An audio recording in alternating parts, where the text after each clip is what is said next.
अस्सलाम वालेकुम students. First year mathematics का चैप्टर नंबर 1 कर रहे हैं हम लोग। आज का हमारा टॉपिक है properties of real numbers. Real number के बारे में हम लास्ट लेक्चर्स में पढ़ चुके हैं। अब इसकी कुछ प्रॉपर्टीज़ देखेंगे, लेकिन उससे पहले एक डेफिनेशन देखेंगे। सबसे पहले डेफिनेशन क्या है? Binary operation.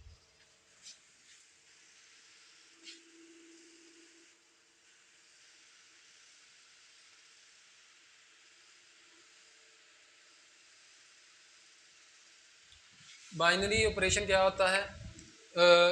इसकी प्रॉपर डेफिनेशन नहीं होती, लेकिन इसको डिनोट किससे किया जाता है?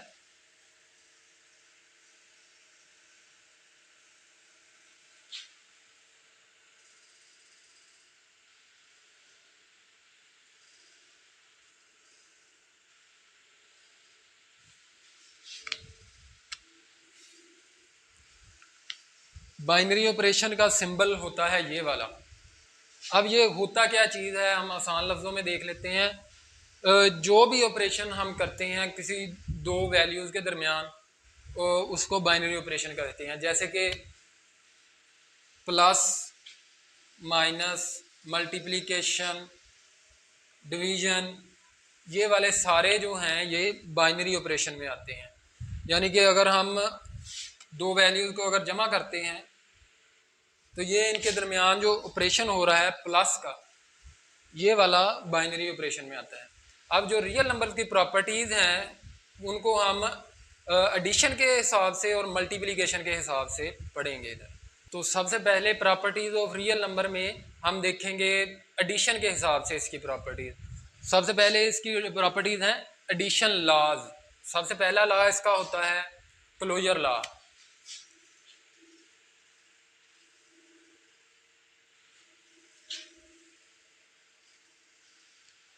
क्लोजर लॉ होता है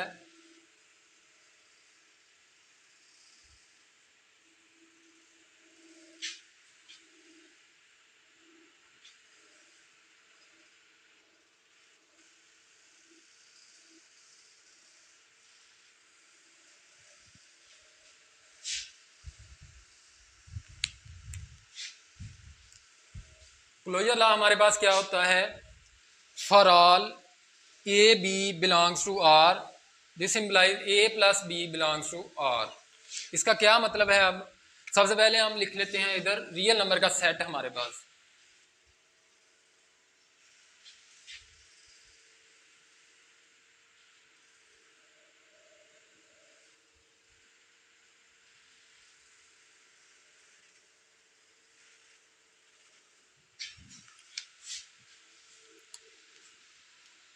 इसका मतलब है ए बी, कोई भी हम दो वैल्यूज अगर इस सेट में से लेंगे तो उनका एडिशन भी इस सेट को ही बिलोंग करेगा।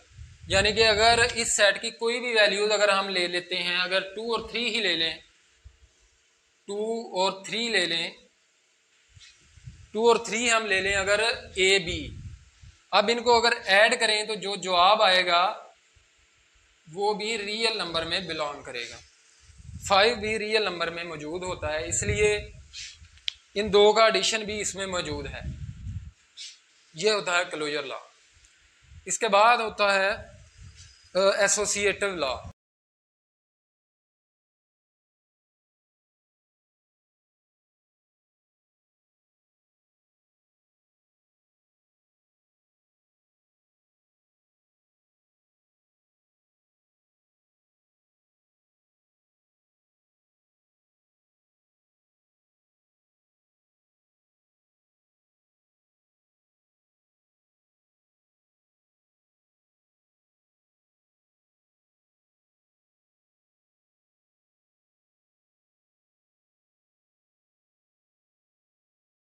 इससे पहले हम लोग देख लेते हैं कि ये दो सिंबल्स किसको बिलोंग करती हैं। ये वाली सिंबल इक्वल होती है for all,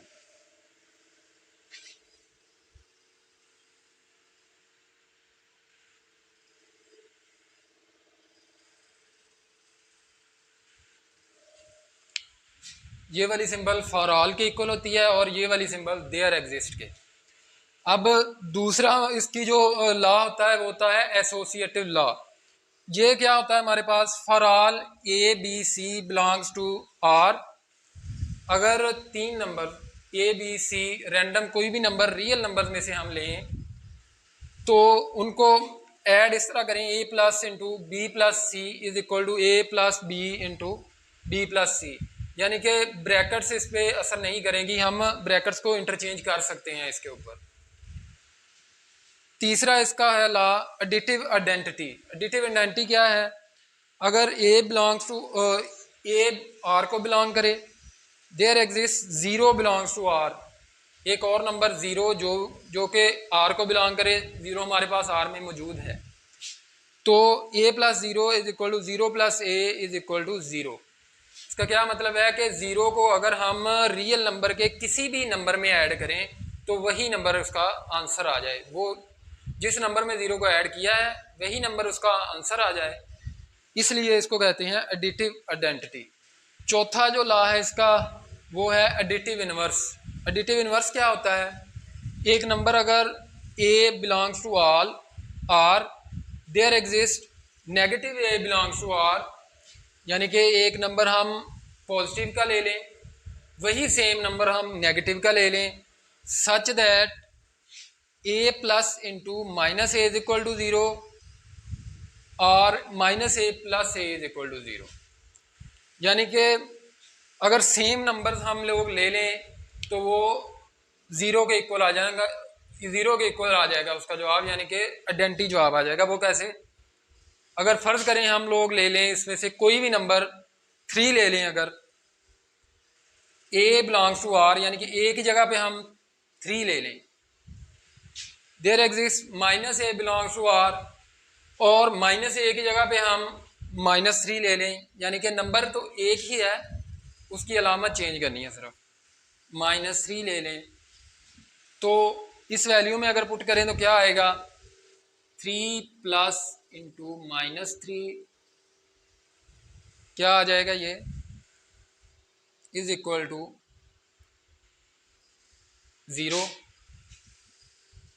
3 minus 3 is equal to 0 is equal to आ जाएगा 0 इज इक्वल टू 0 आ जाएगा, यानी कि आंसर 0 के इक्वल आ जाएगा।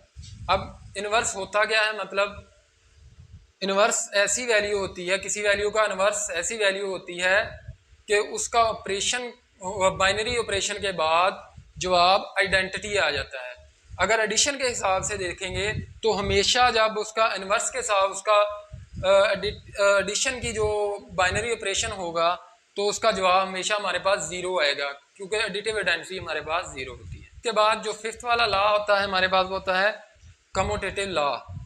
कम्यूटेटिव लॉ क्या होता है, for all A B belongs to R, a plus b is equal to b plus a, यानी कि कोई भी दो नंबर अगर रियल नंबर को बिलोंग कर रहे हों, रियल नंबर के सेट को बिलोंग कर रहे हों, तो उन दो नंबर्स को हम इंटरचेंज कर सकते हैं।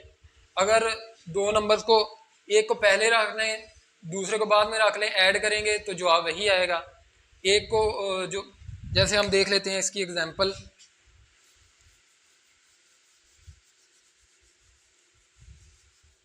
अगर ए की जगह पे 2 ले लें, बी की जगह पे 3 ले लें, तो 2 प्लस 3 इज इक्वल टू होगा 3 प्लस 2 के, दोनों का आंसर सेम ही आएगा 5। तो इस वाली प्रॉपर्टी को हम कहते हैं कम्यूटेटिव लॉ। इसके बाद इसकी आती हैं मल्टीप्लिकेशन के हिसाब से आइडेंटिटीज। मल्टीप्लिकेशन लॉज जो होते हैं रियल नंबर्स के, वो तकरीबन जो एडिटिव लॉज होते हैं उससे सेम ही होते हैं, लेकिन जो इसमें अलामत आ जाती है, जो ऑपरेशन आ जाता है इसके दरमियान, बाइनरी ऑपरेशन, वो मल्टीप्लिकेशन आ जाता है, सिर्फ इतना फ़र्क पड़ता है। तो सबसे पहला इसका जो लॉ होता है वो होता है क्लोजर लॉ।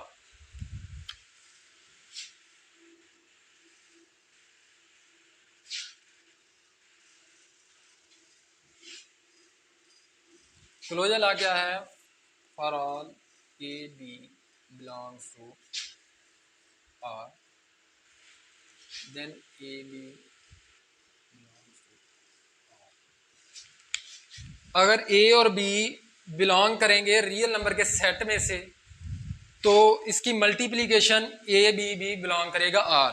अब ए बी मैंने लिखा है, अगर मल्टीप्लिकेशन का साइन होता है ए मल्टीप्लाई बी, तो यूजली हम जो नंबर्स होते हैं इस तरह अल्फ़ाबेट्स होते हैं, इनको दरमियान में जो इसका मल्टीप्लिकेशन का सिंबल नहीं लिखते, तो अमूमन इसका मतलब मल्टीप्लिकेशन ही होता है अगर ऐसे लिख लें, इसलिए जनरल यूज़ कर रहे हैं। ये है क्लोजर लॉ। इसके बाद जो बाकी लॉज हैं उनको भी देखते हैं।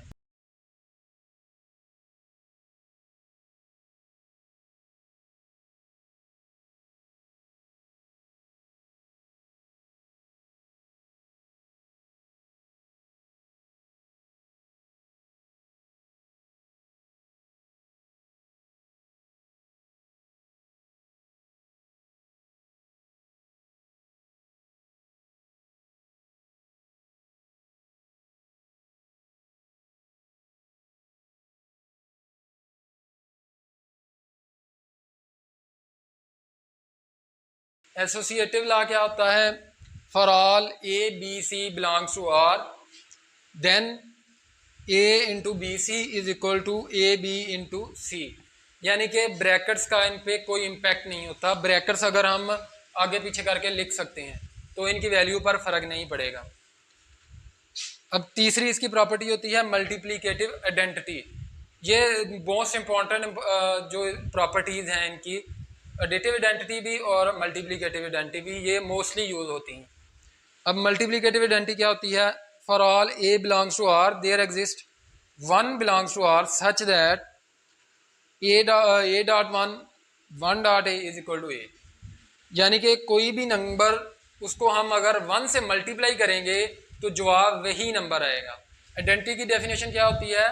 किसी वैल्यू का अगर आइडेंटिटी के साथ हम बाइनरी ऑपरेशन करें तो वो जवाब वही वैल्यू आ जाए। यानी कि अगर हम ए को वन के साथ मल्टीप्लाई करेंगे तो जवाब ए ही आएगा। अगर जनरल एग्जांपल लें तो 3 को अगर 1 के साथ मल्टीप्लाई करेंगे तो जवाब 3 ही आएगा। यहाँ पे देख लेते हैं, 3 को अगर मल्टीप्लाई करेंगे 1 के साथ तो जवाब 3 ही आएगा। 4 को मल्टीप्लाई करेंगे 1 के साथ जवाब 4 ही आएगा। तो 1 जो है वो मल्टीप्लिकेटिव आइडेंटिटी होता है। उसके बाद इसकी प्रॉपर्टी है मल्टीप्लिकेटिव इनवर्स। मल्टीप्लिकेटिव इनवर्स क्या है? For all a belongs to R, a जो कि है ज़ीरो नहीं होना चाहिए, क्योंकि ज़ीरो के साथ किसी को मल्टीप्लाई करेंगे जवाब तो ज़ीरो आ जाएगा। ए ज़ीरो नहीं होना चाहिए। A belongs to R there exist a inverse belongs to R such that a multiply a inverse is equal to a inverse multiply a is equal to 1। तो इनवर्स के साथ किसी वैल्यू को उसके इनवर्स के साथ अगर मल्टीप्लाई कर दें तो जवाब उसका आइडेंटिटी आएगा। तो अगर मल्टीप्लिकेशन है बाइनरी ऑपरेशन तो जवाब उसका 1 आएगा। वो कैसे? अगर हम 7 ले लें और इसको मल्टीप्लाई कर दें उसके इनवर्स के साथ, 7 इनवर्स के साथ, तो जवाब हमारे पास क्या आएगा? इनवर्स को हम लिख सकते हैं 1/7, तो ये इससे कैंसिल हो जाएगा, जवाब आ जाएगा 1। इस तरह से कोई भी अगर वैल्यू हम लेंगे उसको उसके इनवर्स के साथ अगर मल्टीप्लाई करेंगे तो उसका जवाब हमेशा आइडेंटिटी आ जाएगा, उसका जवाब हमेशा 1 आएगा, जो कि मल्टीप्लिकेटिव आइडेंटिटी है।